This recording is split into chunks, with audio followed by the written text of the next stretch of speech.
Round table సమావేశానికి అధ్యక్షత వహించిన కమ్రేడ్ దోనపూడి శంకర్ గారు, మరి సభలో పాల్గొంటున్న పెద్దలు మాజీ మంత్రివర్యులు వడ్డే శోభనాశ్వర గారు, పాపారావు గారు, ఈశ్వరయ్య గారు, ప్రసాద్ గారు, కోటేశ్వరరావు గారు, మన ప్రసాద్ గారు, కృష్ణ గారు, నరసింహారావు గారు, అదేవిధంగా ఇక్కడున్న పెద్దలందరికీ, మన ప్రజా సంఘాల నాయకులు, మీడియా మిత్రులు అందరికీ ముందుగా నమస్కారాలు.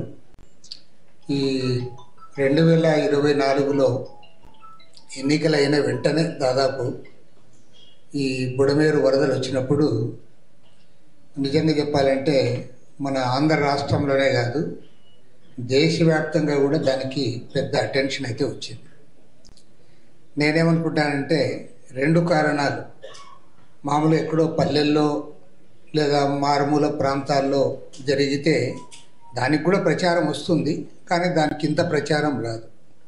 ఇది విజయవాడ నగరంలో ఎక్కువ డివాస్టేషన్ జరిగింది కాబట్టి, ఆస్తులు, ప్రాణ నష్టం జరగలేదు కానీ ఆస్తి నష్టం ఎక్కువ జరిగింది కాబట్టి, అందులో ఏదో జరిగిపోవడం కాకోకుండా వరద వచ్చి ఉండడము, ప్రజలందరూ ఇబ్బందులు పడుతున్నప్పుడు మన మీడియా కూడా బాగా హైలైట్ చేసింది. ప్రధానంగా విజయవాడ నగరంలో ఎక్కువ నష్టం జరగడము, మీడియా మ్యాక్సిమం దానిపైన కాన్సన్ట్రేట్ చేసి హైలైట్ చేయడం ఒక కారణము. 2వ కారణం కూడా ఒకటి ఉంది, మనం అందరం ఇష్టం ఉన్నా లేకపోయినా అంగీకరించాల్సింది.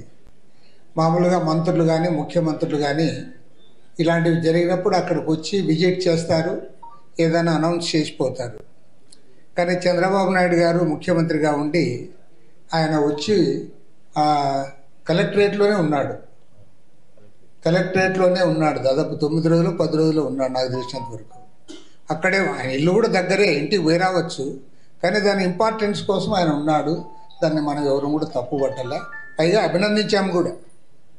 ఆయన దగ్గర పోయి కూడా మా ఎంపీ గారు సంతోష్ కుమార్ వస్తే మేమందరం పోయి బాగా తిరిగిన తర్వాత ఈవినింగ్ అక్కడ పోయి ఆయన్ని కూడా కలిసి అభినందించాము కూడా. దీనివల్ల ఇంకా ఎక్కువ ప్రచారం అయింది.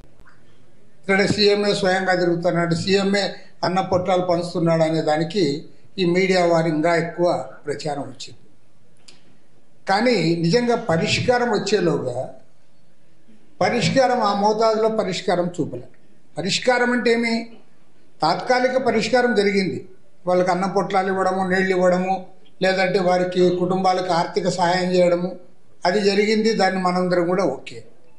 కానీ ఆ తర్వాత కూడా మేము పోయి సీఎం గారిని కలిసి చెప్పాం, ఇది బుడమేరు శాశ్వతంగా మీరు పరిష్కారం చేయాలి, దీనికోసం పలానా చేస్తే బాగుంటుందని వ్రాతపూర్వకంగా కూడా ఇచ్చాము. ఏమీ దాని గురించి పట్టించుకున్నట్లు ఎక్కడేమో కనపడాల. నేను చూసినందుకు వారం 10 రోజుల క్రితం మళ్ళీ ఇరిగేషన్ మినిస్టరు మళ్ళీ బుడమేరు పోయాడు ఈ మధ్యలో. ఇక నేను ఇంకోటి కూడా చెప్పాలి, మనమే దాచాల్సిందేం లేదు. నేను మినిస్టర్కి కూడా మొన్న ఫోన్ చేశాను 2 days బ్యాక్.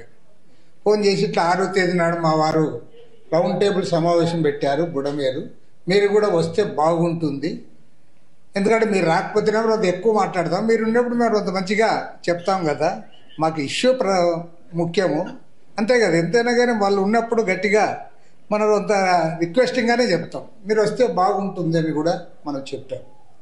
దీని తర్వాత అయినా పోయి డెఫినెట్ ఆయన కలుస్తాం, ఆయన కలవాలి, సీఎం గారిని కలవాలి. ఎందుకంటే తీవ్రమైన అసంతృప్తి మాత్రం వ్యక్తం చేయాలి ఇక్కడ. మీరు ఆనాడు అంటే సంవత్సరం క్రితం ఆ రోజు ఈ సమస్యకు వచ్చిన హైప్ ఏదైతే ఉందో ఆ లెవెల్లో మీరు పరిష్కారం చేయలే. మీరు ఆ రోజు నుంచి ఈ రోజు వరకు దానికి ఏం చేస్తామున్నా అనేది అది చేయలేము. ఆ రోజు తాత్కాలికంగా అన్నపానాదులు సప్లై చేశారు, వారికి ఇంత డబ్బులు ఇచ్చారు, భవిష్యత్తులో ఇది జరగకుండా చూస్తామన్నారు. వాళ్ళ క్లియర్ కట్ ప్రాబ్లం అది. ఆ ప్రాబ్లం ఏమంటే నీవు దాదాపు ఒక్కొక్కసారి 50,000 క్యూసెక్కుల వరకు నీళ్లు వస్తాయి, అవి పోయి కొల్లేరు వరకు పోవాలి, మళ్ళీ కొల్లేరులో కూడా ఇబ్బంది లేకుండా ఉప్పుటేరు ద్వారా సముద్రంలో కలవాలి. ఇది ఇష్యూ. అది పాపారావు గారు చాలా సుదీర్ఘంగా ఎక్స్ప్లెయిన్ చేశారు కాబట్టి నేను ఆ సబ్జెక్ట్లోకి పోను. మన వాళ్ళు తిరిగి కూడా వచ్చారు, మేము కూడా ఇంతకుముందు వచ్చినప్పుడు కూడా 2-3 సార్లు తిరిగాము. ఆ ఏలూరు కాలువ వచ్చే దగ్గర అసలు చదువురానికి కూడా అర్థమవుతుంది. అక్కడ నువ్వు 100 టన్నుల కింద నీళ్లు పోవాలి, నీళ్లు పైనుంచి ఎన్ని వస్తున్నాయి, ఆ 100 టన్నులు ఎన్ని కిందకు పోతాయి. నీకు ఎప్పుడైతే కిందికి నీళ్లు పోవో ఆటోమేటిక్గా వెనక్కు తన్నుతాయి. వెనక్కు తన్నినప్పుడు నీళ్ళు ఎక్కడ పోవాలి? అవి ఎక్కడ పోలేవు, వెనక్కి నిలబడిపోతాయి. కొన్ని రోజుల పాటు నిలబడిపోతే ఆటోమేటిక్గా ఇళ్లలోకి వస్తాయి, అన్నిటిలోకి వస్తాయి. మరి ఇది చాలా సింపుల్ సమస్య, కానీ సమస్యకు పరిష్కారము ప్రభుత్వం చూపలేకపోతుంది. ఒక్క మాటలో చెప్పాలంటే ప్రభుత్వము ఆ మేరకు శ్రద్ధ చూపలేదు. మీరు ఏదైతే సమస్య వచ్చినప్పుడు స్పందించడం ఎంత బాగా స్పందించారో అంత బాగా శాశ్వత పరిష్కారం కోసం చర్యలు చేపట్టలేదు. దాని పర్యవసానంగానే ఇవాళ మళ్ళీ మనమందరం కూడా మరోసారి మాట్లాడాల్సి వస్తుంది. ప్రభుత్వానికి నేను ఒకటే చెప్పదలుచుకున్నాను. నేను ఎందుకంటే ఏదో విమర్శించాలి కాబట్టి, 4 రాళ్ళు వేయాలి కాబట్టి, మేము ప్రతిపక్షంలో ఉన్నాం కాబట్టి మేము ఏది పడితే అది రాళ్ళు వేయదలుచుకోలేదు. క్లియర్గా చెప్తాను, ఈ ప్రభుత్వము ఏదైతే ఇష్యూ వస్తుందో ఇష్యూ వచ్చినట్టు బాగా స్పందిస్తుంది, కానీ దాన్ని మూలన పెడుతుంది. కొత్త ఇష్యూస్ ముందుకు తీస్తావు, కొత్త ఇష్యూస్. ఇప్పుడు నేను ఒకటే అడుగుతా ఉన్నా, పోయినసారి ఒక 2014 నుంచి 19 వరకు చంద్రబాబు నాయుడు గారు ఎక్కడ పోయినా అమరావతి పోలవరం, పోలవరం అమరావతి, లాస్ట్కి ఒక వారమే పెట్టాడు పోలవరం సోమవారం అని. అదే చెప్తివి. ఇప్పుడు ఆ జనాన్ని పోయి చూపించావు, ఆ పోలవరం కంప్లీట్ చేస్తానన్నావు, ఇప్పుడు మళ్ళీ మార్చేసావు. ఈసారి రెండోసారి అధికారంలోకి వచ్చిందని ఇప్పుడేం మొదలు పెట్టావు? ఇప్పుడు గోదావరి బనకచెర్లను పెట్టాడు. అసలు గోదావరి బనకచెర్లు అడిగిన వాళ్ళు ఎవరో నాకైతే తెలియదు. నా ఇంకొక డౌట్, ఈవెన్ తెలుగుదేశం వాళ్ళు కూడా అడిగినారని నాకైతే నమ్మకం లేదు. అదే ఇవాళ నువ్వు అసలు నీ ప్రయారిటీస్ ఏంటి, నువ్వు చేయాల్సినవేమి, నువ్వు ప్రయారిటీస్ నీవంతకు నువ్వే ఒకటి వేరేది పెడతావు, దాని చుట్టూ మొత్తం ప్రచారం చెప్తావు, ప్రజలందరూ అదే ఆలోచించాలంటావు. దాని గురించి ఎవరైనా ఏమైనా కొద్దిగా ఇదిగా మాట్లాడితే వాళ్ళు అసలు ఈ రాష్ట్ర అభివృద్ధికే అనుకూలరు కాదంటావు. వాళ్ళు ఇంకా అభివృద్ధి వాళ్ళకి కాబట్టదంటావు. నేను అనేది ఏమంటే ఇవాళ రాష్ట్రంలో నిజంగా చాలామంది దీన్ని ఒక అజెండాగా చేయాలనుకుంటున్నాం. ఇవాళ ఇరిగేషన్ డిపార్ట్మెంట్లో ఏవైతే అర్జెంటుగా చేయాల్సిన సమస్యలు ఉన్నాయో వాటిని మాత్రమే ఒక ప్రాధాన్యత క్రమంలో చేయాల్సిన అంశాలపైన ఒక నివేదిక తయారు చేసుకొని ప్రభుత్వాన్ని కలవాలని కూడా అనుకుంటున్నాం. ఎందుకంటే ఇప్పుడు ఉదాహరణకి నువ్వు బుడమేరు ఈ సంవత్సరంలో చేసింటే చాలా వరకు జరిగిండేది. కనీసం ఎక్కడెక్కడైతే నిజంగా మేజర్ ఇవి ఉన్నాయో దాన్ని చేసిండొచ్చు, అవి చేయలే. తర్వాత రాష్ట్ర వ్యాప్తంగా ప్రాజెక్టుల కింద ఎప్పుడో 3-4 దశాబ్దాల కింద ఎన్టీ రామారావు గారు ఉన్నప్పుడు ప్రారంభమైన ప్రాజెక్టులు, రాజశేఖర రెడ్డి గారు ఉన్నప్పుడు కాదు, ఎన్టీ రామారావు గారి హయాంలో ప్రారంభమైన ప్రాజెక్టులకు కూడా ఆ లబ్ధిదారులకు ఏం రావడంలే. అవన్నీ మర్చిపోయినావు. ఇప్పుడు 82,000 కోట్ల రూపాయల ప్రాజెక్టు పట్టుకున్నావు. ఆ 82,000 కోట్లు వాళ్ళు ఇస్తారు, వీళ్ళు ఇస్తారు. 82,000 కోట్లు మీరు కూడా పెట్టలేరు.